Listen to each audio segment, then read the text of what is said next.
Hey, it's Diane, and this is the last episode for the year 2025. Everywhere you look, content about reflection journals, vision boards, 90-day planners, and goal-setting workshops.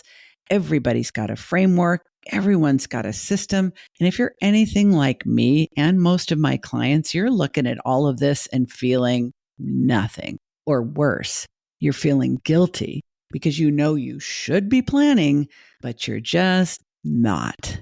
Now, if you have been avoiding all this plan your best year ever content that's flooding your feed right now, first of all, congratulations. Your ADHD brain is smarter than the algorithm.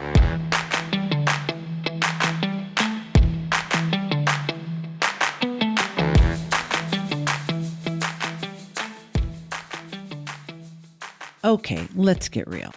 Maybe you bought one of those planners last year, and maybe it's still sitting on your desk with the first 3 pages all filled out. Maybe you even made it to January 15th before the whole thing fell apart. But here's the thing that no one's telling you. It's not your fault. These tools, most of them were designed for brains that work differently than ours. They were built for people who can set a goal on January 1st and steadily chip away at it for 12 long months. Ew. For people whose interest and motivation stay consistent. For people who don't have 17 brilliant ideas on a random Tuesday, but then can't remember why any of them mattered on Friday. Well, hey, trying to force yourself into that model doesn't make you more successful. It just makes you feel like shit. So instead of giving you one more thing that makes you feel inadequate, I'm sure you've got that covered all by yourself. I'm going to instead walk you through something different, an inventory, not a plan, not a goal setting session, just an honest frickin' look at what actually happened this year. It consists of 3 simple lists: no journaling, no vision boarding, just real data about what worked and what didn't. And if you're already thinking, oh God, Diane, please don't make me look back at this year, I get it. But stick with me, because this is not about judging yourself or comparing yourself to where you thought you'd be, or if we hadn't all just had the year we've actually had where you should have been. This is about gathering intelligence. It's about letting your business tell you what it needs instead of forcing it to be something it's not. So let's do this. All right, I'm going to walk you through the 3 inventories. Here's how it goes. Now, if you can, grab your phone, open up a notes app, or just grab a piece of paper and a pen, whatever. We're going to do this together right now. Now, if you happen to be driving or walking the dog or folding the laundry, just make mental notes. Your brain will remember what matters, I promise. We're only looking at 3 things: energy, money, and time. And we are going to be brutally honest about all of them. Starting with inventory number 1. Let's start with energy, because here's what I know about brains like ours. Energy is currency.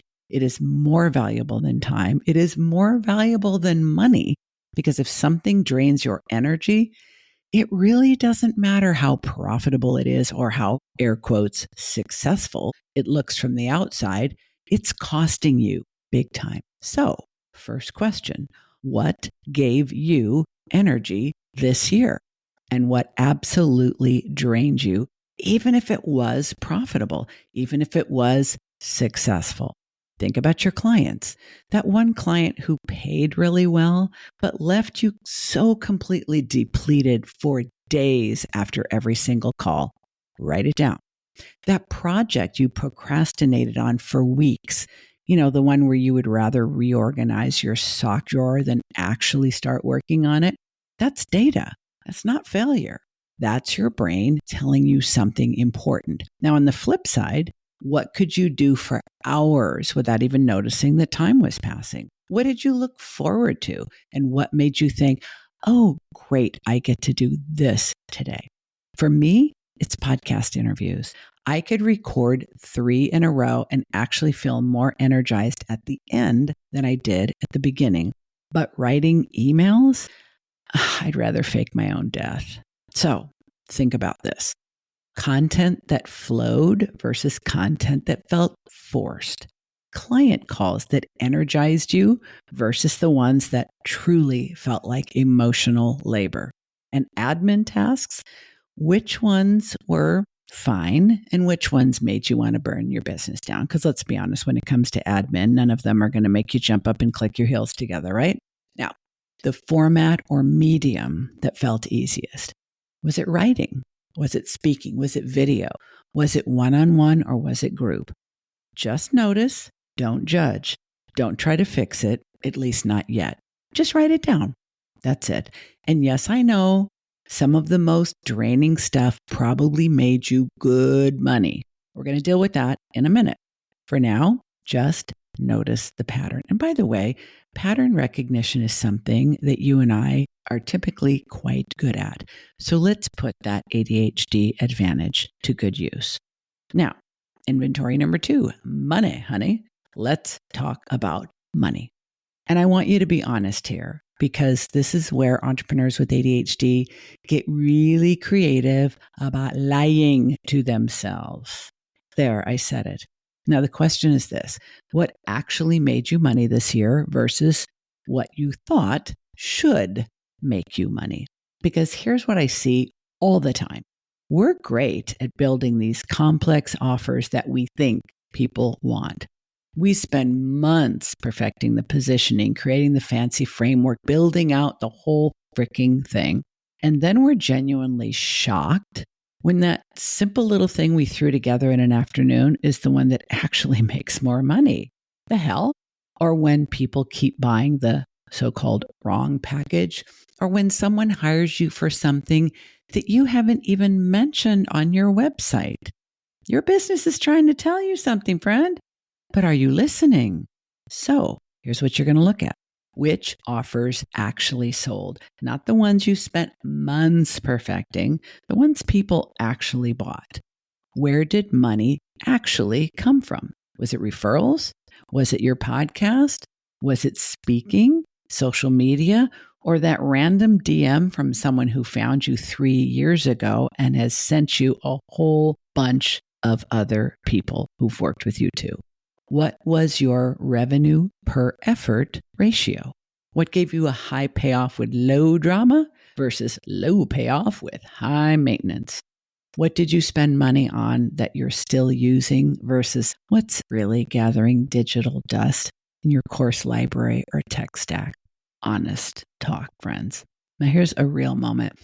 If 80% of your revenue came from one thing, but you spent 80% of your time on everything else, that's not failure.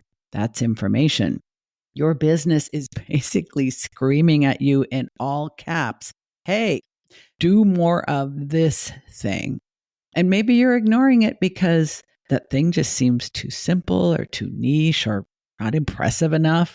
Not what you went to school for, not what you signed up for all these courses and coaching programs to show you how to do. Your business does not care.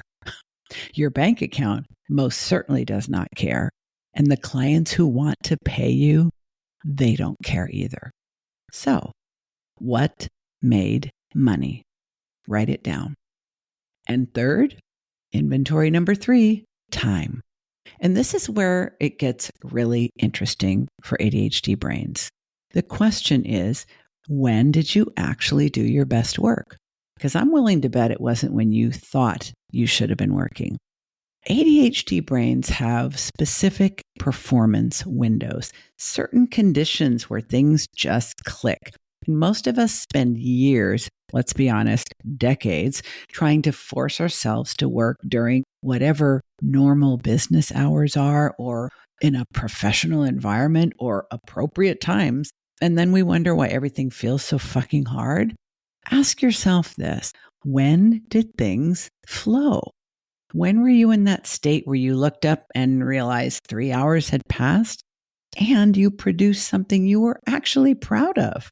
Here's what to think about. Time of day. Are you an early morning person, or does your brain come to life after 10 p.m.?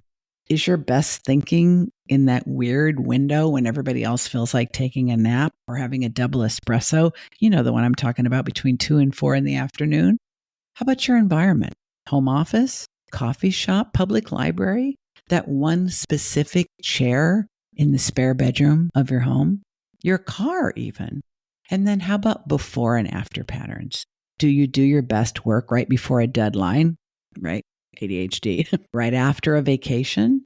First thing Monday mornings? Never on a Monday, ever? And what worked with your ADHD versus what you kept trying to force because you thought you were supposed to do so. I'm going to give you some examples from some of my clients.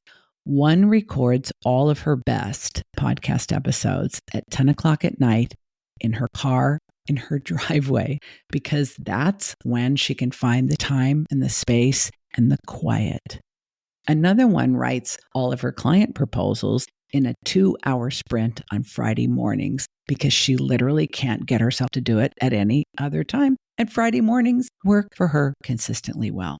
I had a client who realized he could never focus after a full day of client calls, so he stopped scheduling anything that required deep thinking on days when he also had clients. This is one of the clients who loves my focus days formula. So here's mine. You know when my best ideas come? It's when I'm supposed to be doing something else. I literally cannot force creative thinking. Trust me, I've tried. But if I go for a walk or take a shower or drive somewhere, boom, everything I need just shows up. So this isn't about fixing anything. This is about designing your business around how your brain actually works instead of what some productivity guru says should happen. So again, write it down. When did you do your best work? What were the conditions? And what patterns do you notice? All right. Now, here's where it gets really good, so stay with me. Based on everything you just inventoried, the energy stuff, the money stuff, and the time stuff, what needs to stop? Not improve, not optimize, not get better with time. Actually freaking stop. Listen, I know this feels scary. Like if you stop doing things, what'll be left? But here's what I've learned after 20 years in business, working with hundreds of entrepreneurs with ADHD. Subtraction is strategy because brains like ours tend to keep adding and multiplying. Every single time I have eliminated something that wasn't working, the good stuff got even better every time. So let's break this down. Stop offering things you hate. That service you're supposed to provide, but you can't stand it. The package that's so complex you can't even explain it or deliver it. That low ticket thing that attracts high maintenance clients who need way more hand-holding than you ever want to provide. Stop. Stop working with people who drain your energy, regardless of how much they pay you. Regardless of what industry or niche that you used to love, if it bores you senseless, stop. Clients who need you to be someone else you're not, hard stop. Stop pretending you're going to start that newsletter or that podcast or that YouTube channel or that group program you've been fluffing the pillows on for 2 years. If you haven't started it by now, just accept you're not going to, and that is so okay. Permission granted to let it go. Stop forcing systems that don't fit your brain, content formulas that make you miserable, business models that require you to be someone you really just aren't. Think of it like pruning a plant. You're not killing it. You're redirecting energy to what actually wants to grow. And yeah, some of this might mean less money in the short term. It might mean fewer clients for a little while. It might mean your business looks smaller or simpler or more streamlined than you thought it should be. But here's the trade-off. You get your energy back.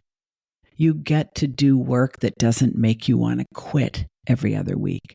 You get to build something sustainable instead of something that is slowly crushing your soul and burning you out.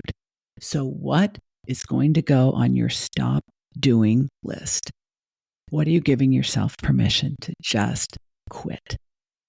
Okay, one last thing. We're not setting goals. We are not making promises to your future self. We're not committing to some massive transformation or breakthrough year or any of that shit. We're doing something simpler based on everything you just looked at, your energy inventory, your money inventory, and your time inventory. What is one thing that's already working that you are definitely going to commit to continuing? Not improving, not scaling, just continuing it.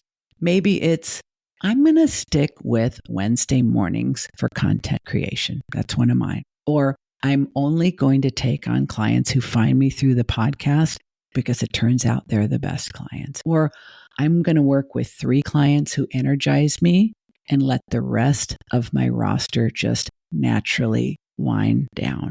Or I hereby declare I'm going to stop trying to be a morning person and I'm going to lean into my night owl energy. Just one thing that you're carrying forward with you into 2026 for no other reason than it works. It works because it fits your brain, because it makes your business better and your life easier. Your ADHD doesn't need more shiny new things to chase. Trust me on this. It needs permission to go deeper with what is showing you results. So that's it. That's all. That's the inventory. No goal setting, no big plans, no pressure to have it all figured out. Because here's the thing, 2026 is going to come whether you have a plan for it or not. But if you go into it knowing what drains you, what pays you, and how your brain works best, that's not a plan. That's an advantage. Happy New Year, and I'll see you on the other side.